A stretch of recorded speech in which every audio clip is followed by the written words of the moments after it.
Welcome to the Main Street Minute with equestrian marketing expert India Wilkinson. This is the destination for all things equestrian, from horse sales, breeding, horse health, and a look into the intricacies of the horse business world. Join India as she dives in with industry leaders to discuss the challenging and rewarding lifestyle of being in the equestrian world. And get ready for the Main Street Minute. All right. Thank you so much, Jillian, for being on the Main Street Minute today. I am India Wilkinson and super excited about this interview, and I know our listeners will be as well. So, Jillian, I met you at the Equine Business Women's Gathering in Wellington a couple of years ago, and then we stayed connected on LinkedIn. And you have a company called More Leg Marketing. So tell us a little bit about that, and then we're going to jump into the very exciting women in equine group that is growing so fast. Absolutely. Thanks so much for having me here. I think it was Wellington 2025 is when we first met. Weirdly, we first met in person, which is so unusual nowadays. So yeah, my business is More Leg Marketing. And we focus on building strategic marketing funnels for all of our clients. We work with a pretty big range of equine companies, varying from small to medium, different, service-based to product consumer-based companies. And then we not only look at marketing funnels, but also making sure that all the operations and back end is streamlined and set up correctly to support everything that we're doing on the marketing funnel side, to make sure that, everything that we're doing is working cohesively and that, money being spent is, turning in directly back into ROI. Yes. So I am I hate to say like decades long experienced marketing professional. I was in the corporate marketing world, so I understand all of the language that you're saying, but why don't you explain a little bit more about marketing funnels? And also, as you were talking, I was thinking about how much marketing has changed, and also the difference between marketing and advertising, because I think I see that a lot in equestrian marketing, where I see a lot of Facebook ads that don't really connect with the message from the Facebook page to the branding on the website, and there's a huge difference in working with someone like you. And because really equestrians, it's a very unique position for equestrians to be in, equestrian business owners. They're really, really good at what they do, but typically they're not really good at marketing that. And we hear that a lot. So that was like 3 questions in one. All good. Why don't you start with marketing funnels, and then we'll talk about the difference between marketing and advertising. Awesome. So yeah, marketing funnel at its basic form, you have your top level, medium level, and then your bottom level. So we'll kind of start at the bottom, work our way up. So bottom level is your ultimate goal. If it's for a service-based company, it's going to be for, leads coming in. It's going to be booking new clients or booking new, say you're running a coaching camp, new participants into your coaching camp. And if it's for a more consumer-based company, that is going to be an actual purchase from your website or from your store. And then so backing up, going up the funnel, it's going to be our mid-funnel activities. So this is kind of where tactics versus strategy start to come in. So tactics are, and a lot of people get this confused. Tactics are the actual, I call them activities of what you're doing. So email marketing, advertising, person to person, everything that you're specifically doing is a tactic, and how that all works together is a strategy. So your mid-level are going to be folks who are familiar with you, your company, and they're going to actually be engaging a little bit with either your content on social media. Maybe they're on your email list. They're actively browsing your website, but they haven't yet converted all the way down to that bottom funnel. So they haven't made that final step. And then top of funnel is going to be a lot of mostly brand awareness. So that's going to be introducing yourself, your company, to brand new people who maybe have never heard of your company before, or have heard of your company kind of tangentially. And this is really where you're going to focus on like building your social media following and getting people to engage on there. So looking at everything, top of funnel, You want, say, someone who follows you on social media, likes and comments on some of your posts. They click that link in bio, right? And go to your website. Okay, now they're making their way down into that middle funnel. So maybe they browse your website, they sign up for your email newsletter. Maybe they interact with a fun quiz you have on there, or they read some blogs. Then they're solidly in that mid funnel. They're engaging with your content on your own terms. So off of what I call borrowed rent. So off of social media. And then, as you're working them through your email marketing and retargeting with advertising, that's when you're starting to bring them down into that bottom funnel. So in a gist, that is a marketing funnel. Obviously, bigger the company and the more products or services you have, it gets a little more complicated, but that's just a really nice, straightforward funnel. I think, obviously I love this because I can talk about marketing all day long. Marketing's definitely my love language. We love marketing over here. Yes.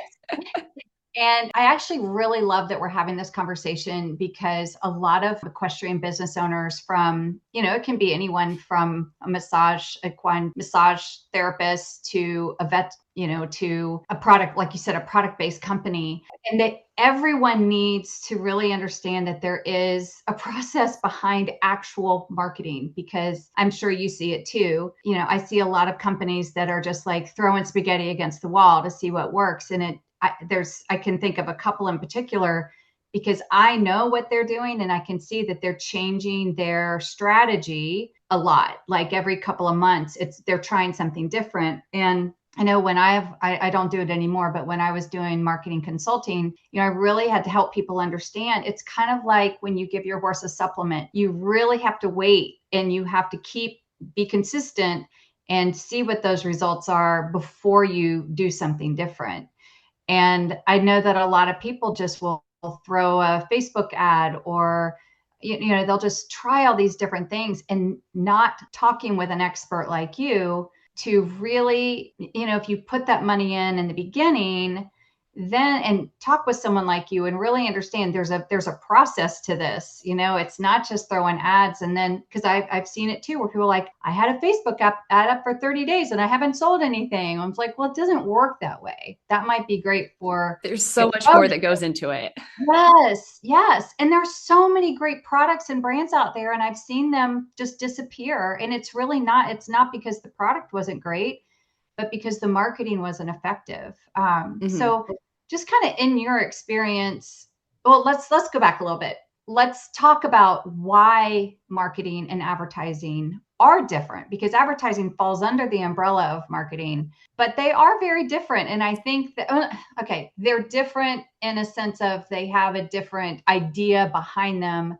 Marketing is the overall umbrella. Advertising is part of that strategy. But kind of help explain that in layman's terms for someone that may not have a ton of money to put into it, but why those two things are separate. Yeah. So marketing is, like you said, the overall umbrella term. So under there falls, digital marketing, brand marketing, in-person, door-to-door marketing. You're talking about flyers, like you're talking about everything you do to get your company name out there. So advertising is a tactic that falls within that umbrella. So it definitely falls under, digital marketing, just going one step down, and then a step down further, it's a tactic that you work into your overall strategy. And digital advertising can be used in so many different ways when you're looking at a funnel. And you can absolutely use it for some like brand awareness up at top. You can use it mid-funnel to help bring people who maybe follow your page. And so you're starting to target them with ads to get them into your website.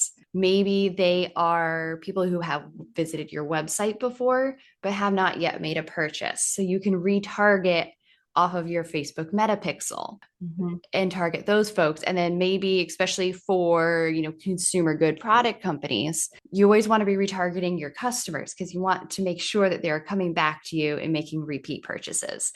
Obviously, that is a different mix of tactics for especially like repeat customers, but digital marketing and advertising is a huge one for that. So I've seen like I said, I've been in this industry like you. Well, I've been in a lot longer than you because I'm older than you, but I've seen a huge shift. Like when I was in corporate marketing and I was on the sponsor side, where we were putting money into big sponsorships, that was hugely effective back in the day, before social media. And that was a big deal. And that was kind of the only way you could really market to equestrians. You could put an ad in a magazine, but really to be present and to show your support of the equestrian community, sponsorship of those events were a big deal.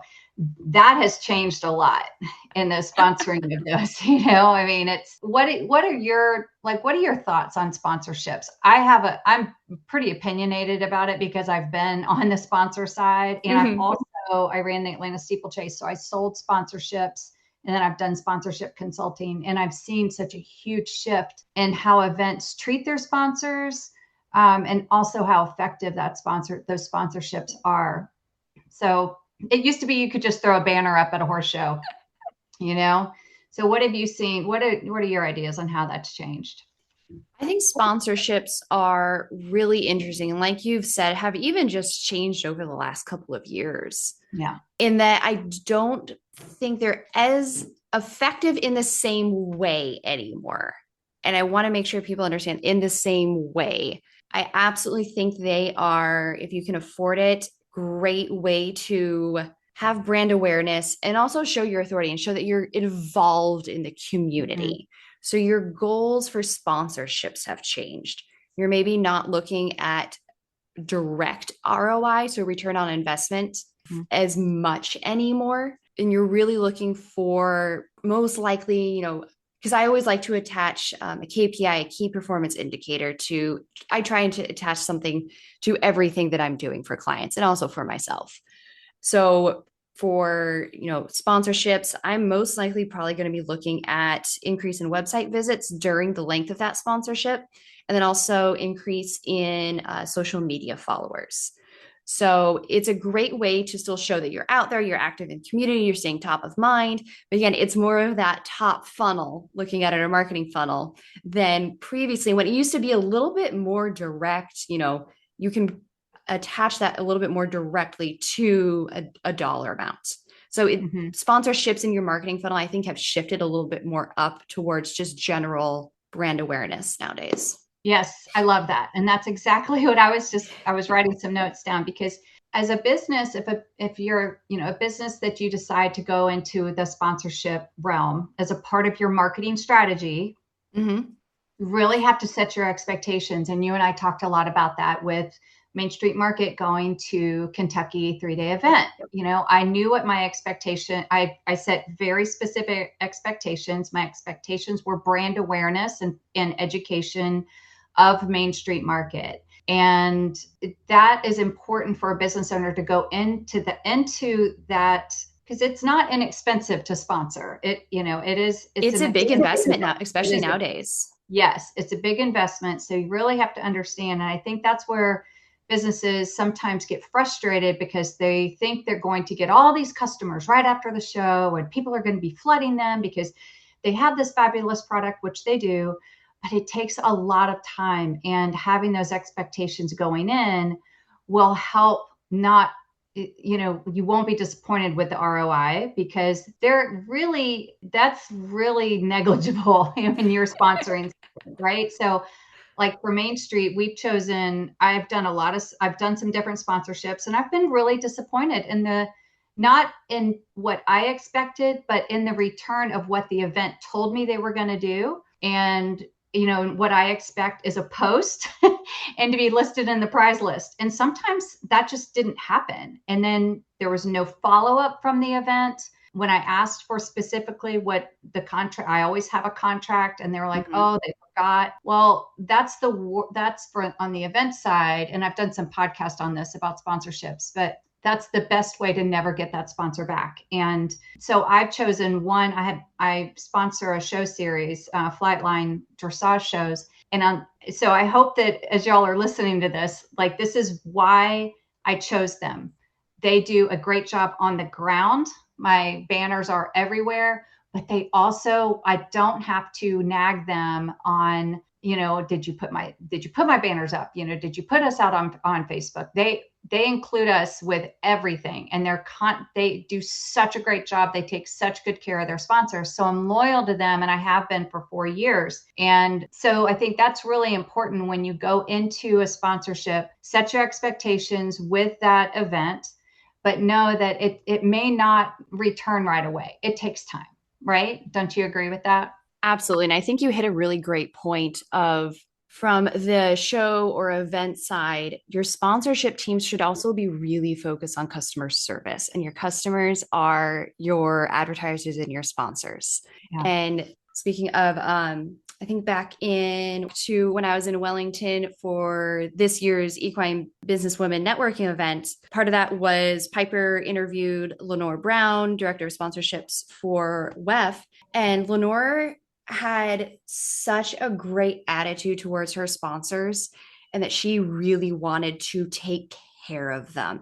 And she was like, no matter the dollar amount that they were spending with WEF, they were the most important part of her job. And I know that attitude has helped so much in people returning there as sponsors, and also working for other clients. I've been on the other side of that with some not great sponsorship teams where it's been really difficult to also get any kind of numbers. So yes.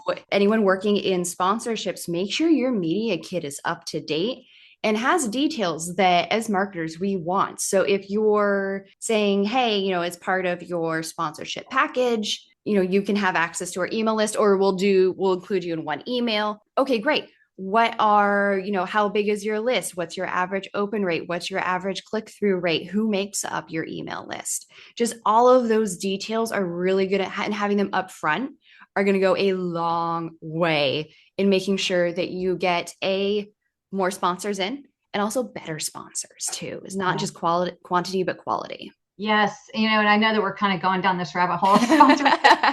But it is such an important part of marketing. And I'm sure that, with what you do and talking with your clients about that, because it's so much easier having been on the side of acquiring sponsors. Mm-hmm. It is so much easier as someone who is selling sponsorships to keep a sponsor than it is to get a new sponsor. And like you said, by taking care of them.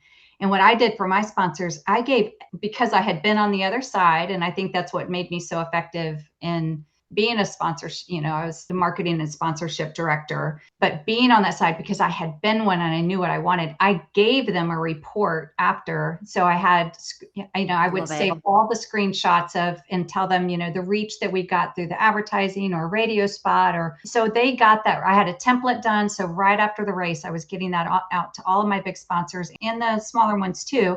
Because like you said, everyone wants to be the bride. And to somebody who has a small business, $5,000 to them is a massive amount of money, even though it's a big deal. It's a big investment from them. Yes. And it's just, Coke is spending 100,000, but I've got a smaller business spending 5,000, and it feels the impact is the same, to them, and absolutely. Always want them to feel that. And so I think that as we flip that to a business looking for sponsorships as a part of their marketing, I do think they're very effective, but I do think you have to go in eyes wide open and have your expectations set, but at the same ask, like you said. And the open rate is really, it's funny that you mentioned that, because like for Main Street, we have typically a 38 to 45% open rate, which is double the industry average. Mm-hmm. And we have a fairly large list, but the open rate is what's important. And a lot of people don't really talk about that, because someone could say like, well, I've got 10,000 on my list, but if you have a 8% open rate, people are not really loving your content, So I love that you have exactly. So I would always prefer to have a smaller list with a much higher open rate than a huge list with a lower open rate. Obviously with percentages, you're going to have to do numbers, but really, you're looking for that highly engaged email subscriber. Yes. Oh, I love this. I could talk about marketing all day long. So what's your favorite part about what you do when you are working with clients? What's your favorite part about it? Ooh, and I love that question. This is what really led me to fall in love with marketing in general. It's such a perfect combination and marriage of creativity, defined by data. Mm-hmm. So Yeah. something that I've also noticed in the equine industry, yeah, a lot of people focus on the creative part of things, which is fantastic, but you need the data to make sure that you're going in the right direction, what you're doing is right. And then, always, you should always be testing and always making sure that you're making smart decisions based on data. So one of my favorite parts is when that finally clicks with some clients and they start asking me for, oh, how'd that post do? Well, that didn't do as well as what we did, last month. And I was like, oh, and when that clicks for them in their brain, that just makes me so incredibly happy. Because with my clients, I always want it to be a partnership, not a vendor customer relationship. Is my most successful clients are always a partner in what we do. And so once that clicks for them, they can really start to motor as well. And then we can build off each other. And then our work just grows exponentially. Yeah, I love that so much. I am definitely I'm such a creative, big picture person, but the analytics are just like, I'm obsessed with the I love analytics. me a good data dump where I just go into it. I put on my headphones. I Yeah. turn everything off for like 20 minutes and then I just dive in. And that is just so much fun. And then you So, can pull that and then take yes. some really awesome creative from it.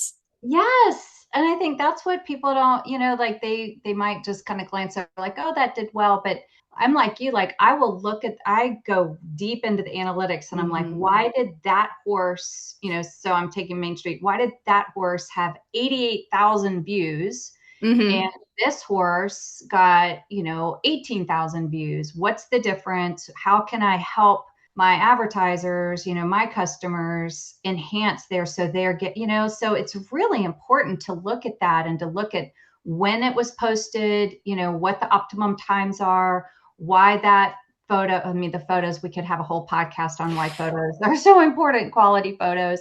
But the analytics are super important. And I don't know if you agree with this. I don't look at them every day, but I will like once a week go in and really spend some time in that. I think you can get dragged down into the analytic rabbit hole, and sometimes it can hinder you. But I think it is really important, and it's so easy now to find analytics on your website and social media and see, how things are performing. And I do talk about this quite a bit, but I hope you'll agree with me. There's no failure. There's never a failure in any time that you try something, and in marketing or advertising or I think anything, it's always a learning curve. Like what worked in this, what didn't, and then taking what worked and making it better. But don't you think like there's nothing? I don't think there's anything that you can try that would be like a failure. It's never a failure. It's always a learning. Yes. And so when I first kind of branched out on my own freelancing about 2 years ago, I think at this point, one of the very first things I did was place an ad in a local A-show program. And then I got listed in some places and everything. And then also sponsored their text message service one day. And it was $400, but I was just starting out on my own. So again, it was a big investment, and it flopped dramatically. But that was fine because, like, okay, that's not where my customers are. That's not where my clients are. And I learned also a little bit more about how that type of horse show sponsorship works. So I'm able to take that and move that forward into working with clients going forward. So yeah, it wasn't a failure. I actually learned a lot more so than had I actually received a couple of clients from that. I wouldn't have learned as much. Right. I'm actually incredibly grateful that actually did not go great. Yeah, I love that because that formed a foundation of where you do want to be. And I think you said something that was so good about you really have to find out where your decision makers are. Yeah. And that's something like I did sponsorship consulting for Triple Crown Feed and in the Southeast working with their sales team and learning a lot, like who is making the decision for the feed? Is it the owner or is it the barn manager, or is it the trainer? Mm-hmm. And that is so important when you decide where you're going to spend your, like for a lot of us, not huge marketing dollars, and deciding where your decision makers are, and then and honing in on that. Yeah. I think that's like, it's really important with that.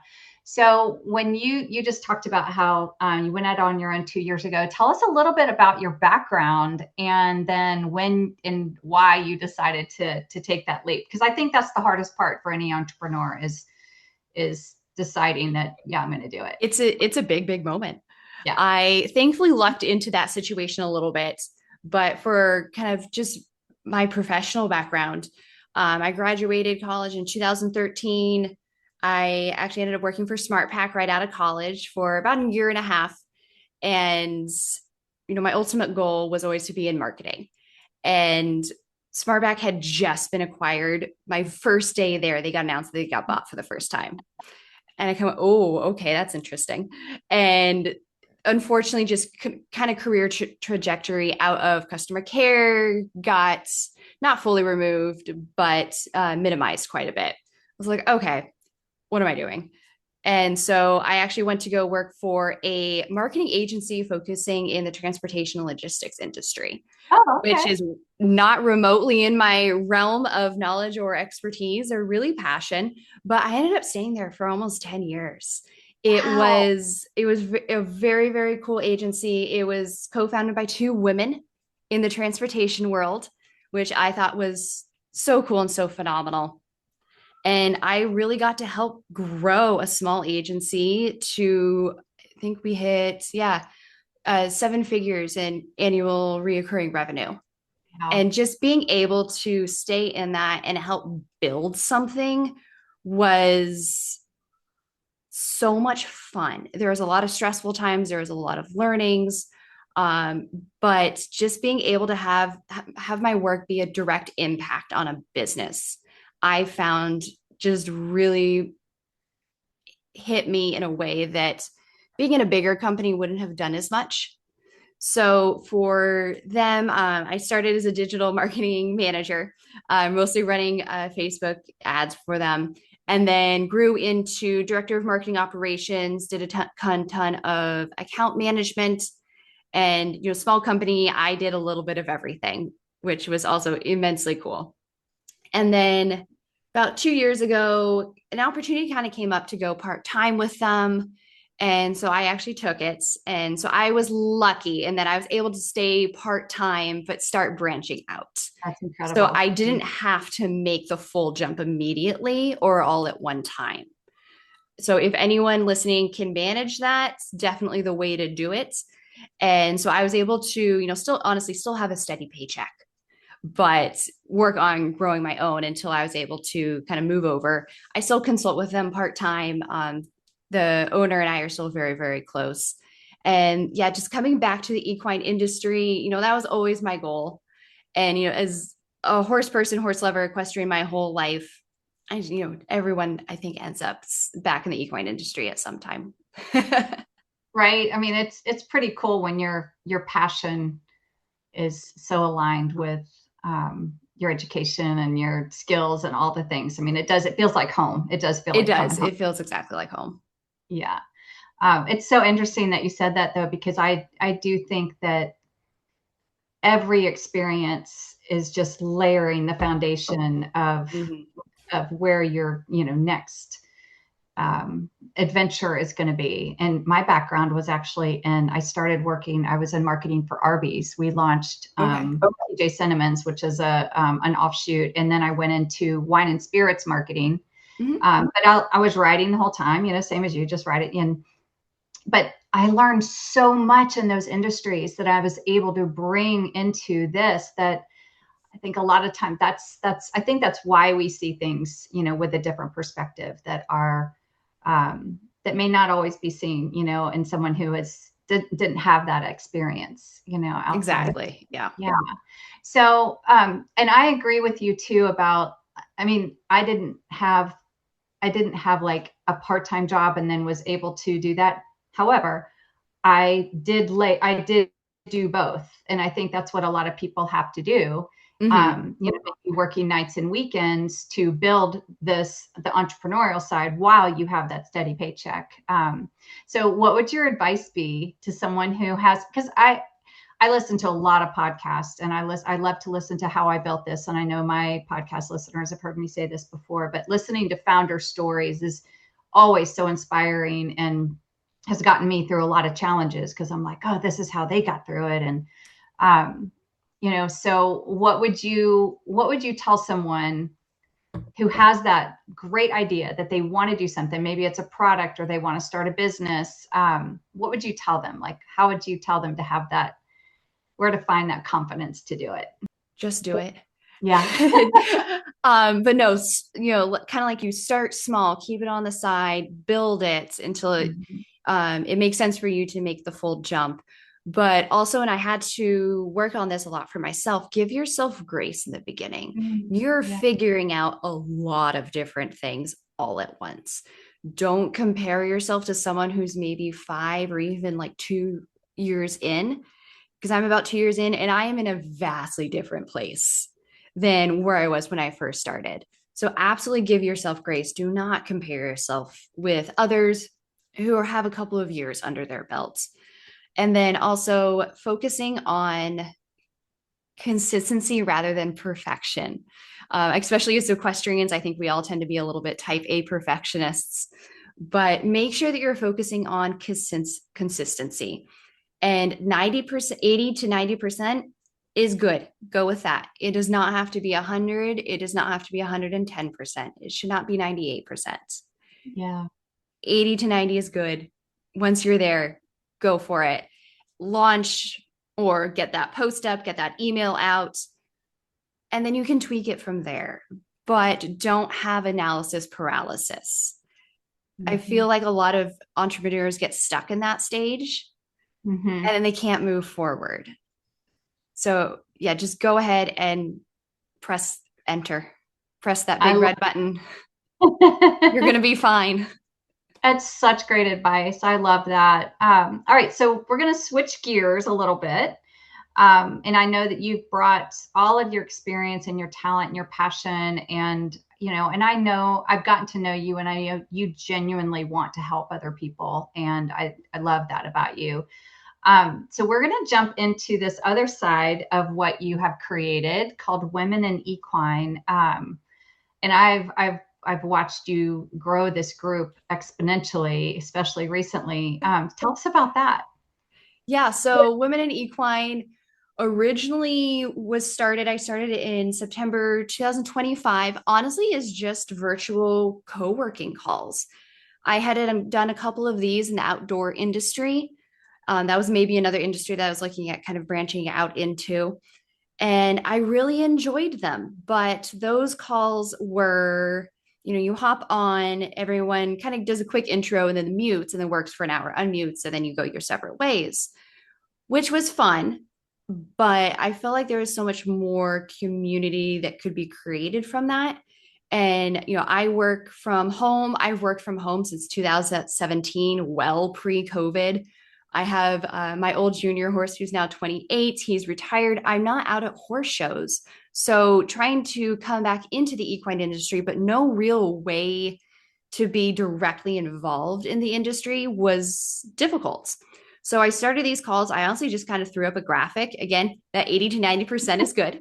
I threw up a graphic on LinkedIn and just said, hey, you know, come join me. Like, I think I did them about twice a week. And, you know, they just slowly grew and grew and grew. I think over 3 months, we had over 100 different women sign up and attend, which is huge. And it's, like you said, really grown immensely. In January 2026, I started a Facebook group for it because people were like, okay, after the calls, like, what do? We have so much fun on these calls. Oh, I met this really cool person. I want to keep talking with them. So I added in the Facebook group just to add more community outside of the calls. And also some people just with their work can't quite make the calls work, but they still want to be involved. So I just found that was a really great way to where people already are. They're already on Facebook. They're already on social media. And that was just a very natural kind of next step.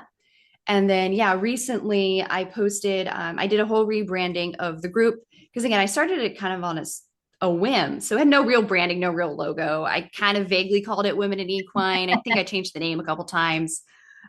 So I did some rebranding and I just did one post on LinkedIn. And I think it's close to 8,000 impressions. Over 240 people have liked it. And some people, and they got a ton of shares on LinkedIn. And we now have, I think, 640 people in the Facebook group. Before that post, I think there was 165. And I put the post up maybe hoping for like 100 more people. Yeah. So it's just showing how much people want community, especially nowadays. Everyone's online, but not really. Or they're on their phones, but they're not engaging with each other, mostly like doom scrolling. And a lot of other industries have, organizations like this, but there wasn't really a main one in the equine industry. And it's just really exciting to see how excited everyone else is around it. And, I know there have been full-time job offers made and accepted purely through that group. People have been finding podcast guests in that group. Yeah. People are finding freelancers and new clients. And it's just really cool to see women cheering on other women in this industry. Yeah. Oh, I love all of this so much. And I've loved the group. And just to clarify, this is for business women in the equestrian world, this Women in Equine. It's definitely not just a social group. And so the co-working sessions are more about accountability. And I know that you're still doing those. Yep. And now I know that I've been on the networking calls, and I like the way that you've structured it because I know that you have things like topics ready in case that there isn't something, but the calls that I've been on already have been super effective.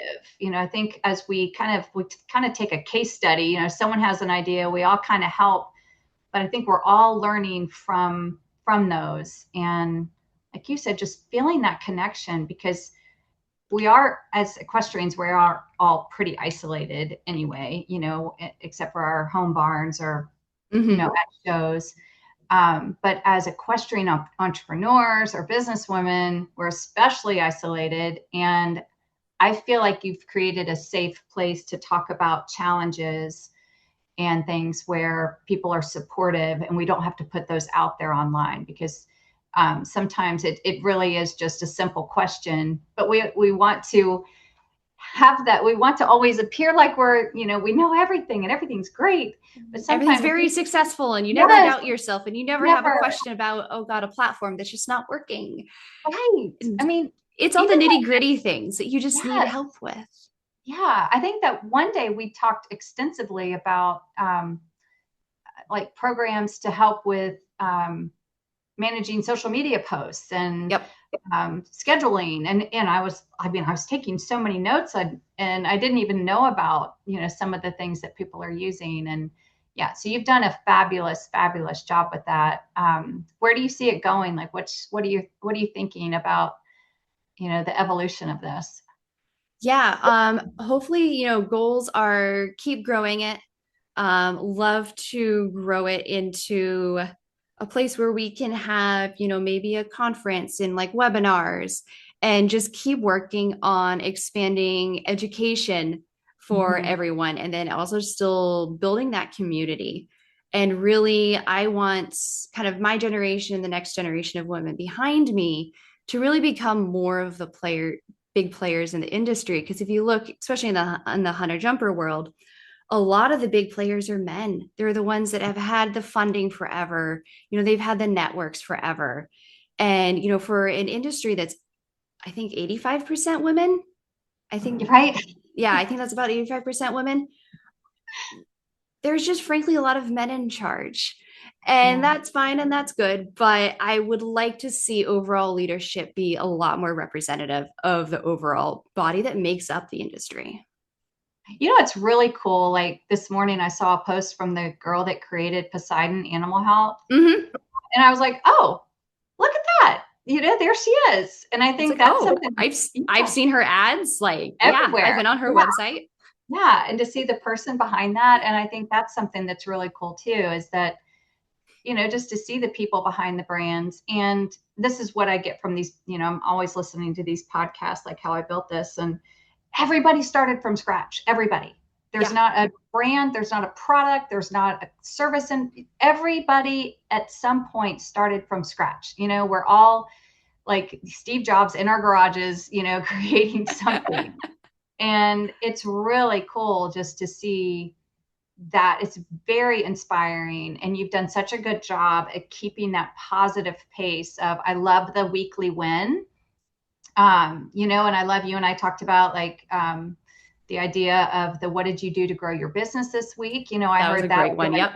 Call that my husband was on. And, I think we can find inspiration from all of those things, but like that alone, that what did you do to grow your business this week? I'm like, I know I'm really busy. I've got so many lists and I've got so much going on. Everyone always has their pads of paper. Yes. But what did I do to grow my business? And that has kept me accountable to that, Mm-hmm. So I love that you are keeping that positive and helping us lift each other up. It's a great thing that you're doing, And we all appreciate you so much. Oh, it's been so much fun, and just really great to see all these women come together. And I was actually thinking about this last night a little bit, and I realized, so I'm still very close with two of my best friends from college. We have a group text that we text almost all day, every day in, and we really push each other. It's like, ooh, this opportunity came up, but I'm not sure. And we're just like, no, what are you doing? You need to go do it. And so just not championing each other, but also learning to champion. It's okay to champion yourself. Yeah. I think has been a big growth for me, especially during, growing More Like Marketing and then Women in Equine. It's like, no, it's okay to believe in yourself and toot your own horn. And, I'm a big believer in rising tides raises all boats. Yes. Yes. So the more that we all champion each other and grow, we're only going to bring everyone else with us. So that's something else that I'm really focused on for the group. Well, that is a great spot to close this. And Jillian, if you'll just explain really quick how people can get in touch with you if they'd like to work with you in your business, More Like Marketing. Absolutely. So my email is Jillian@morelegmarketing.com. My website is www.morelegmarketing.com. And I'm also on Instagram as well. And yeah, please shoot me a message. Even if you just have a quick question or anything like that, I'm always happy to be a resource for everyone. That's awesome. Well, thank you for being here today. And thanks so much for having me. Thank you everyone for listening to the Main Street Minute, and we will see you next time. If you enjoyed today's episode, please let us know. Email support@mainstreetmarket.com. Please share and join us again next week for another episode of the Main Street Minute, right here on the Equus Radio Network.